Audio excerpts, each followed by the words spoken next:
first of all, thank you, everybody who's attending. That is awesome. And I just wanted to talk today about how deceptively easy it is to become a millionaire. And it's my hope and desire that education like this will be passed down to not only your children, but your grandchildren to break any financial generational curses your family may have. And even if they don't have such curses, generational wealth can still be taught and passed down through the ages. This is not a get-rich-quick vehicle, but it is consistent and it is reliable. This is not gambling at the casino or throwing money into the lottery system. This is the exact vehicle my family has taken, so I know it works. But before we start, bless me just a few minutes to introduce myself and how we got where we are today. This is my family. I am Jennifer Falloon. First and foremost, I am a devout follower of Christ. I'm a loving wife of 14 years last week, and a mother to 2 gorgeous men, stepmommy to 3, and Mimi to 6. And these are the faces of my ultimate why. These are the people that I most want to take care of in life. And these are the people that I fully expect to carry on the tradition of building generational wealth. So Vorsa Investments can continue on for generations to come. I was not born a millionaire. I didn't come from a trust fund. And neither did my husband. We were very middle class. I was probably actually lower middle class. And so, we didn't grow up with wealth. This is something that had to be self-taught. I am not a financial advisor. Thank you, Jesus. I am not a CPA, but my husband is. And I'm not an attorney.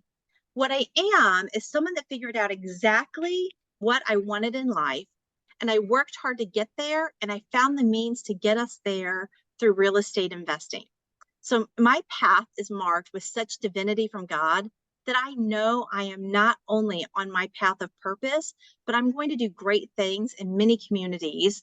And so hopefully some of you in this room will join me on that path and enjoy it as much as I do. So our story begins in 2016 when my oldest son, Cameron, and I'll bounce back up here real quick. He's the handsome lad in the white shirt, and then on the bottom, part of my business. When he graduated high school in 2016, he was accepted into a special ops program with the United States Navy.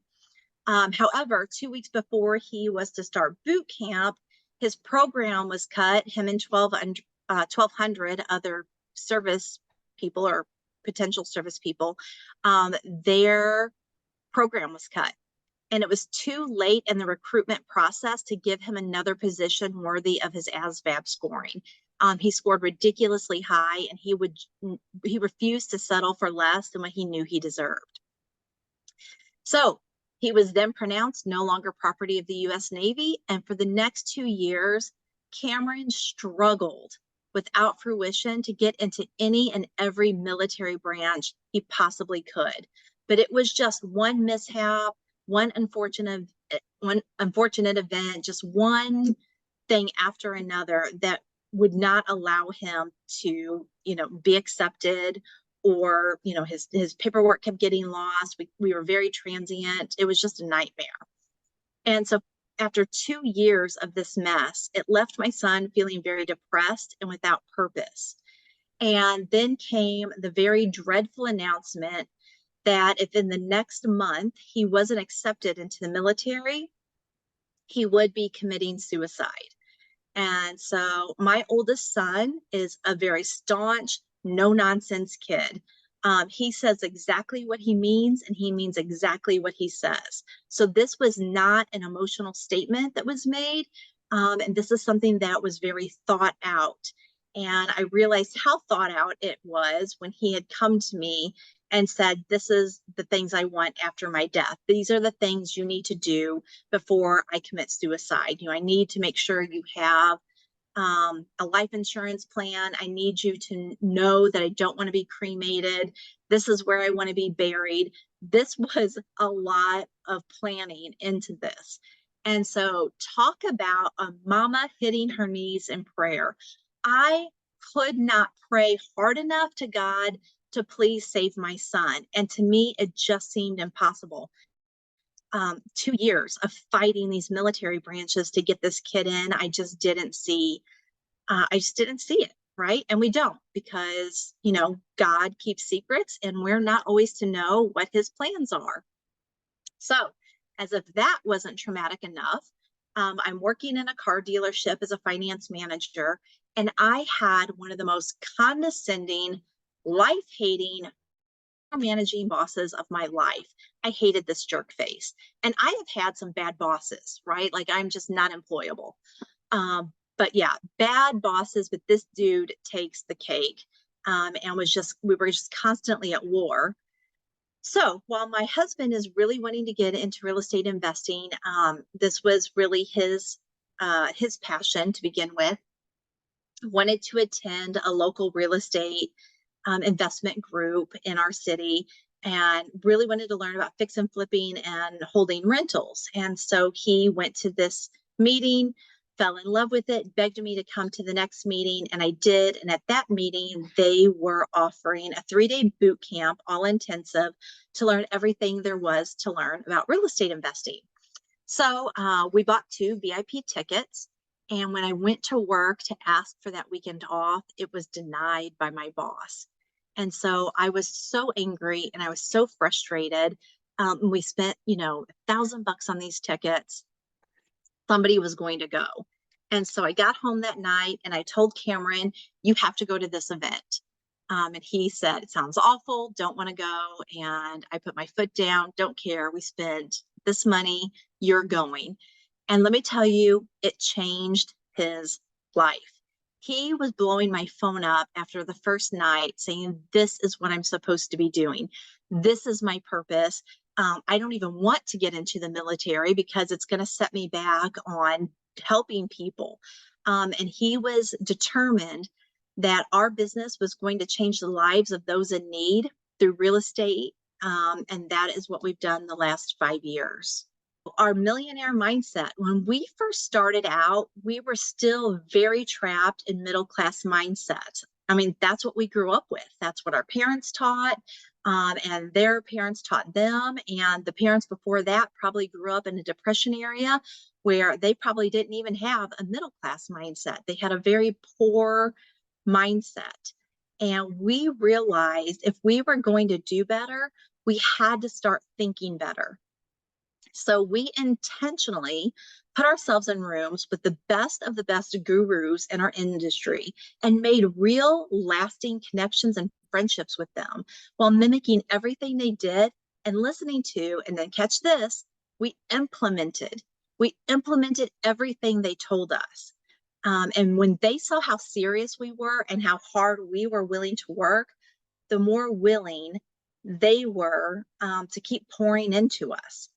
And so we also learned very early on that being a millionaire is not for everyone. And there were so many people that we really wanted to help and really kind of expected them to support us, and they didn't. They were perfectly happy working corporate jobs and service jobs and were blissfully happy hanging tight to their middle-class mindsets. But you know what? That's okay. In fact, it's amazing, because we as a healthy society have to have those people too. We can't all be the entrepreneurs. We can't all be the business owners. And so we had to have, the people that have no desire to become millionaires, we had to be okay with that. And we had to pick and choose some of these mindset shifts to, so if being a millionaire isn't for you, please take these mindset shifts that I'm going to present to you. And if you don't want to be a millionaire, at least use them to retire comfortably or just go on an extra vacation. And so this is what we have learned from millionaires. And this is what we have implemented in our lives. Millionaires do not take advice from anyone that is not a millionaire. They are not taking advice from family, friends, and their grandma who is saying, don't invest in this and don't invest in that and don't take that risk. If they are not millionaires, they don't get to say. And they're probably not millionaires because they're not taking these risks. They don't feel the need to compete with their neighbors or care about what they think. This is so huge for the middle class. Again, we were the same. If our neighbors had a new car, we felt the need to get a new car. We felt the need to dress a certain way and show like, oh, look at this money that we're making. Millionaires don't care. They don't need to flaunt what they have. They don't need that validation. They know it's in their bank account, and that's all that matters. If they have a financial advisor, and they probably don't, they are educated on where their funds are, and they know the financial advisor does not have their best interest in mind. This does not make me many friends. We had a financial advisor, and we thought our financial advisor had our best interest in mind. But at the end of the day, financial advisors work on commissions. So who are they most going to take care of? Themselves. And we were very uneducated about where our funds were. And so when we kind of started to learn about, being educated and where our funds were being invested in, when we sat with our financial advisor, we were horrified at the things that our money was supporting. And we just were absolutely adamant to put a stop to that. It was just disgusting to us. So that's when we pretty much shut down any investments we had in the stock market. But keep in mind, number one, don't take advice from a millionaire. Financial advisors are not millionaires. At best, a really good one is going to make about $150,000 a year. Do you really want to take your retirement advice from somebody that makes $150,000 a year? If they knew how to be millionaires in the stock market, there would be no such thing as financial advisors. They'd all be living their best lives on the beaches and the ski slopes and on vacations. So, but if you know a financial advisor, if you are a financial advisor, don't hate on me. I love working with financial advisors. There's a way for us to collaborate and win together. Number 4, they do not open traditional retirement accounts. If you have a job and they do a matching 401k, 100%, like keep that open. That's like free money. And I am not one to ever turn down free money. However, if you are opening an actual retirement account on your own as a solopreneur, do not do a traditional retirement account. Your best bet is to do what the millionaires do and open a self-directed account. In a self-directed account, you get to be in charge of where your investments are, and you get to negotiate and shop around for your best interest rates. Their money is never sitting idle or earning lower than average interest rates. You don't see millionaires with savings accounts. And if they do, it's just enough for an emergency fund. The bulk of their money is not in CDs, they're not in stocks, they're not in bonds, and they're certainly not in 0.1 interest earning savings accounts. They invest in themselves through education platforms, mentors, and books. And I know that when we were living our middle class, we were living our best lives in middle class America, we did not improve ourselves through education or mentors, and very rarely books. I love to read books, but I was reading fiction books, nothing that was going to move my needle. What was important to us is what was the next Netflix series we can binge. And, TV time was important. And so millionaires are not going to watch TV. In fact, we shut our TV down. We had it solely for my husband's a huge sports nut. So we did keep it long enough for that. But for 3 years, our TV was not turned on. We did not watch it. And now we kind of start dabbling in a little bit, but it's very limited in its times. But now all of our time, and we kind of took on the mantra, if you have time to watch TV, you have time to invest in yourself, you have time to read a book, and you have time to work. And so this is something that the millionaires will always do, and something that the middle class will not do. They're too tired and they're too hyper-focused on staying middle class to, try to do better or want to do better. This is my favorite. They don't pay federal taxes. Nobody should be paying federal taxes. It's not un-American. If you want to feel patriotic, do something else with what you would, spend on your taxes, but nobody should be paying federal taxes. And they never blindly say no without proper research. They were always looking for the next opportunity. One of the first things we learned when we were getting into this, and we were so excited to share with our friends and our family, that they were very quick to say no. They didn't want to learn. Their minds weren't open at all to receiving what we were trying to educate them with. They just don't have time. They're just shut off, I feel like, from proper education and advancing themselves in any way. And so, but a millionaire is always looking for that next opportunity. They're at least going to hear you out. They love for new opportunities to present themselves, because that's just another avatar. It's just another way, another stream of income. And they are not afraid to take calculated risks. So when your financial advisor is saying, oh, real estate is so risky, when grandma's worried about you pulling your money out of the savings account to grow it, look, afraid. Like, take those calculated risks. Let's get to the real meat and potatoes of how we actually became millionaires. So like most real estate investors, we started out as fix and flippers, wholesaling and holding rentals. All great, but it takes a ton of work. And none of them ever seemed to be worth the work we put in. Like, they were great paychecks, but we just felt like we were getting ripped off. Then we learned about apartment investing. See, that continuous education. And it seemed impossible, though, to own hundreds of doors of complexes.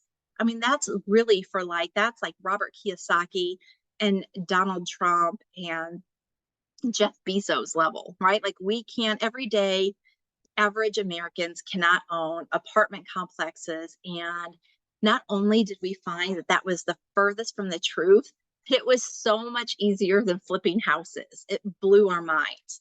So we were also very quick to catch on the money that was so life-changing that was made from these apartments. And I loved that I could change lives with these complexes. I could make a difference in other people's lives and where they live. So here is a list of the things I love about owning apartments. Obviously, the cash flow. Every complex door we have makes money. The more doors we have, the more money there is to be made.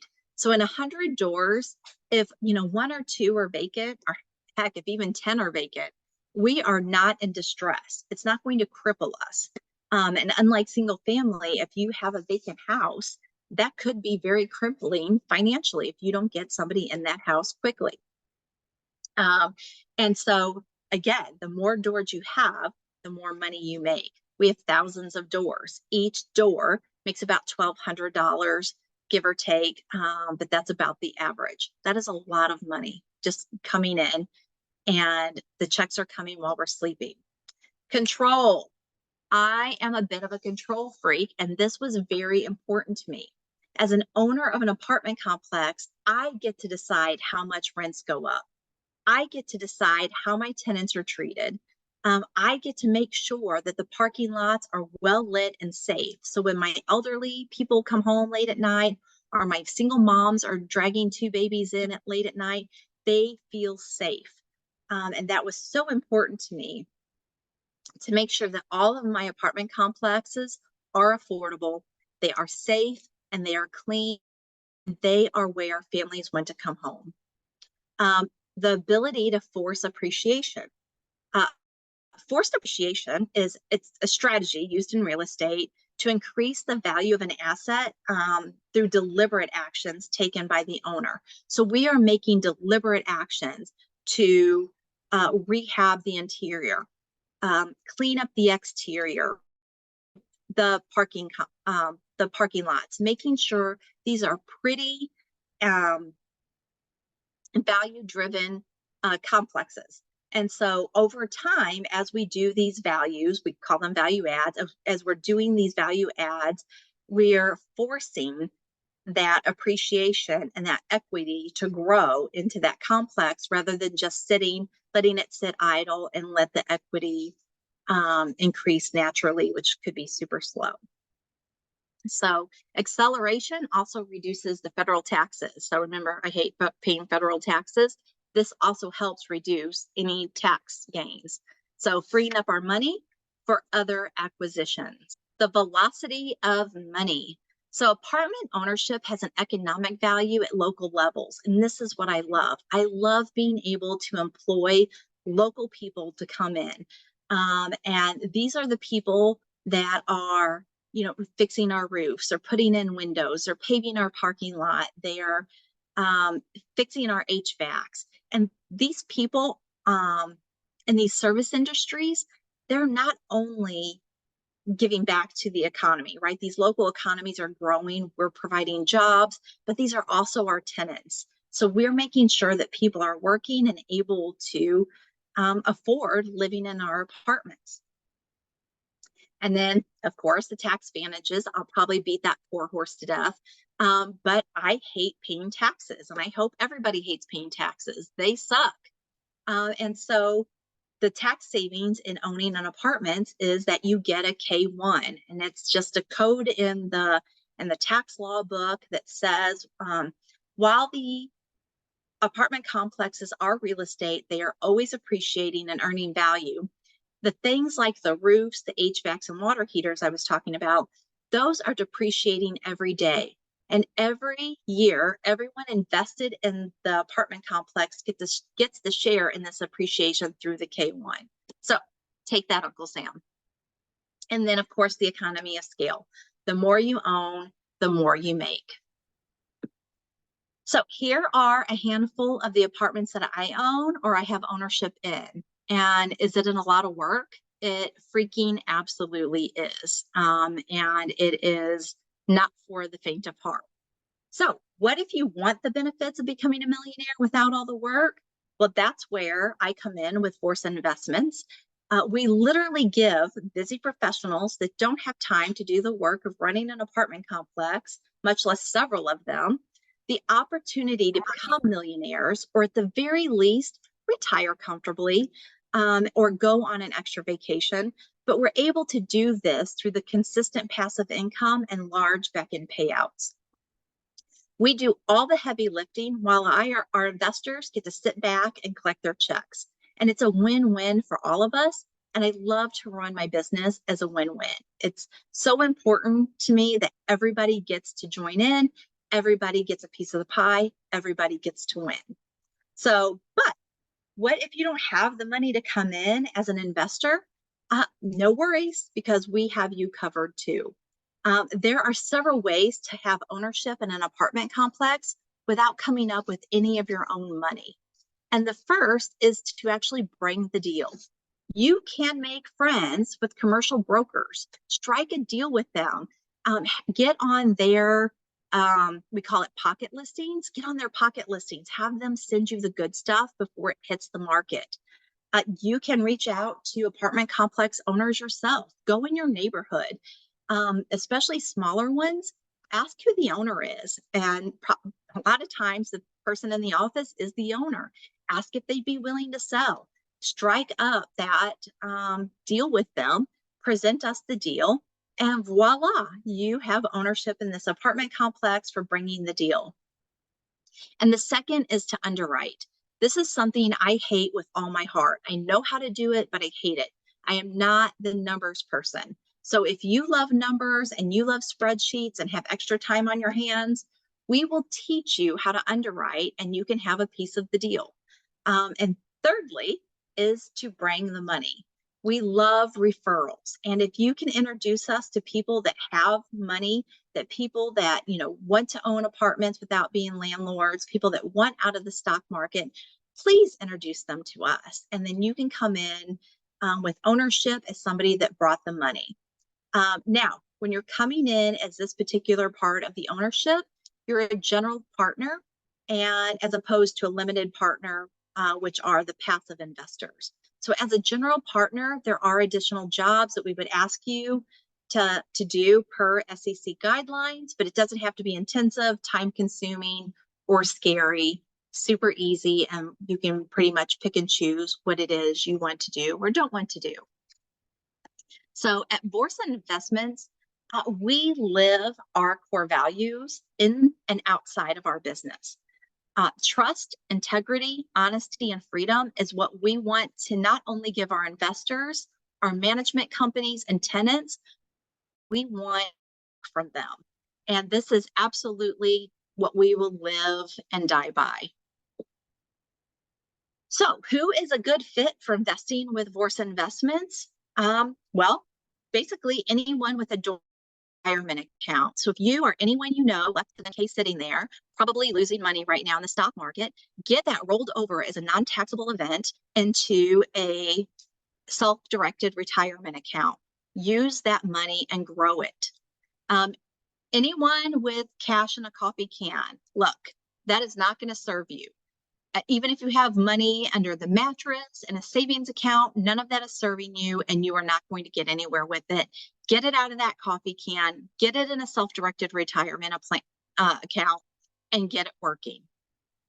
Anyone who wants to retire, there are a lot of people that, we don't want to work forever. I don't want to work forever, and I do want to retire, but I want to retire comfortably. I don't want to be at McDonald's after I retire, or Lowe's, or Walmart. And I want to be on a beach, honestly. So I want to make sure that my retirement money is, locked up, that I have enough passive income coming in every year that I don't have to worry about it. And I certainly won't live in poverty, as 27% of our retired Americans do. Anyone who wants to diversify their portfolio or get out of the roller coaster stock market completely, this is for you. So even if you have crypto, or you're in foreign currency, art, antiques, 90% of not just Americans, but people worldwide, of those millionaires, 90% of the millionaires worldwide are millionaires because they have real estate in their portfolios. Be like them. Have some real estate in your portfolio. Anyone who wants passive income. Okay, you don't want to be a millionaire. That's cool. You want to work until you die because you're afraid you'll be bored. Hey, that's cool too. But at least get the passive income to give to charity, if nothing else. Go on extra vacations, put your kids through college. There are a million things I could do, or I could even think of about what I would do with just extra passive income. And anyone who wants to profit 100% off their retirement funds without paying commissions. Again, when you are in the stock market, 100% of the funds that you have invested are not yours. You are paying commissions, and probably to multiple advisors that pass your investment funds down. So whatever you think you're making in the stock market is not 100% yours. When you invest in Vorsa Investments, 100% of the money is yours. We don't take what rightfully belongs to you. So, does it work? Here's the magic.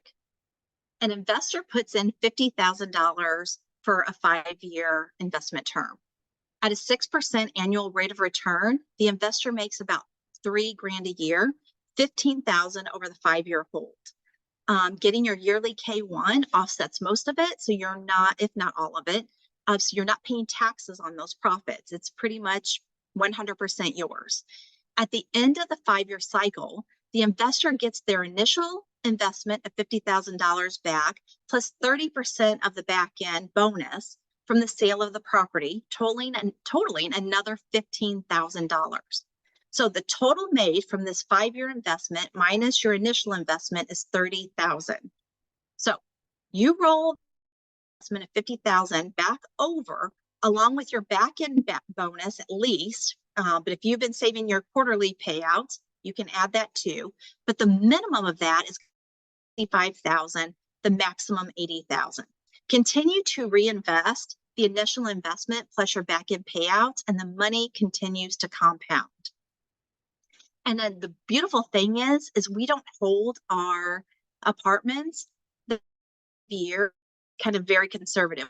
We are very conservative in our underwriting. We are in everything we do. So have a 5-year plan, but I have never seen any of my apartments through to a 5-year plan. So a lot of times we are hitting these metrics in year 3. And again, these are very conservative numbers. So it's very likely that these numbers are, a little low, but these are not guaranteed results. These numbers are for presentation purposes only and from back deals that we have done.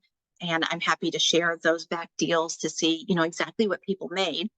But for the integrity of this presentation, it was just presentation purposes only. The amounts can fluctuate dependent on the investment amounts you put in, as well as the performance of the property. The back end payout could pay out significantly more. I have to say, or less, but it hasn't been less. And if entering into a syndication, please read and understand fully the private memorandum, which you would get before your investment is made. And so if you came on board with us, who are you working with? Who are we? I introduced myself. So please let me introduce my fabulous husband who made all this possible. Eric is a CPA and was a comptroller for car dealerships around the US for over 25 years. He recently just left the auto dealership and went to work as the CFO of one of our partner companies that do what we do. And so Eric is really the foundation of our business. He is our numbers guy. He is the left brain. And he not only makes sure that we're taking down solid cash flowing deals, but he's routinely monitoring them to make sure they stay that way. And then my gorgeous son, little biased, Cameron, he is really our jack of all trades. He is like the best business partner for me, and we complement each other so well. He is out there raising money.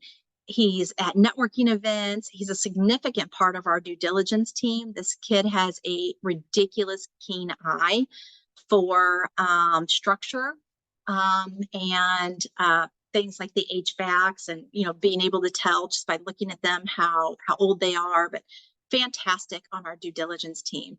And he's always in active communication with our current investors as well as all of our potential investors. Okay, look, can we please give a hand for how gorgeous this PowerPoint is? I did not do this PowerPoint. I put in the wording, but this was built by this beautiful Tiffany Shanley. She is our everything. She keeps our lives neat and tidy. She does all of my marketing. She really just runs my life, and I could never pay her enough for all that she does. And I'm glad that she hasn't asked for a raise. But she also makes all of our swags. If you ever see, Vorsa t-shirts, visors, keychains, she's making all of that. She does our Facebook ads, all of our advertising, all my social media posts. If you see those, very rarely are they from me. She answers our emails, books my calls, works our CRM. She is perfect at all of it, and I would be lost and doomed without her. So here are all the ways that you can get a hold of me if investing in apartments is something you'd be interested in or know someone who would be interested in. Again, we love those referrals. This is how we've been able to become millionaires and not only build the life of our dreams on our terms, but help hundreds of families live comfortably, safely, and I just love what I do. And just a quick story about how much I love what I do and getting that to be in control. When we took over one of our properties, there was a man, older, but very much like on the spectrum.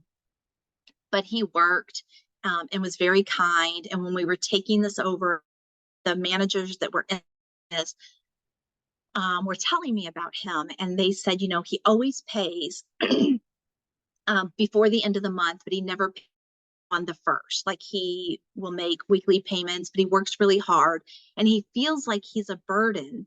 So he will literally walk around the complex and like pick up the trash, and he'll help the elderly clients. There's a pocket of one of our complexes that was assisted living at one time. And so it's a lot of elderly. And he will wait for them to come home and help them like carry in their groceries. And it was just their fear that his rent was going to be raised where he wouldn't be able to live somewhere that took care of him. And so I said, when we took this over, his rent is to never go up. It's never to be mentioned to any of the other tenants, but as long as he lives in our complex, his rent never goes up. And that's just something I love to do, and part of my give back to my tenants. And so as we continue to grow, so does my need to give back. And I'm really feeling bigger things coming that are more on doing God's work, right? So in the next couple years, hopefully sooner if God allows, we really want to open apartment complexes around the nation solely dedicated to children who have aged out of foster care before they've had the chance to even finish high school. Foster children have already been given such a hard deck to play, and as a society, we're making it harder for them by denying them living conditions to even finish high school.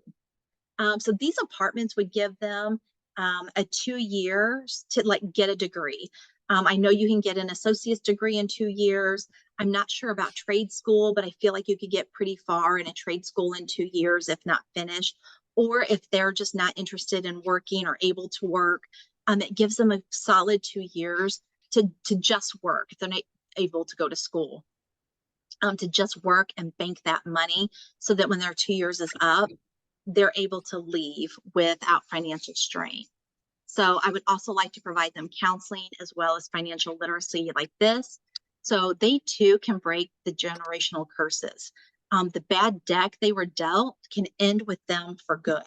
So if I may give an ask from anyone watching, if you have any information or an introduction to anyone that would have a nonprofit or know how to start a nonprofit, TI is doing this. Look, if you all have a connection to TI, I need him, right, to connect me. But I imagine this to be a nonprofit organization. So, I feel like that's the first logical step. But if anyone has ties to the foster care systems, it doesn't matter where, as this truly needs to be, it really needs to be a nationwide program. So I'd like to see this in all the states. So thank you very much. And I will stop there. Remember, financial freedom is within reach with the right strategies. If you're eager to explore how self-directed IRAs can accelerate your journey to wealth, don't hesitate to book a call with us. Let's empower your financial future together. Until next time, stay inspired and keep aiming for greatness.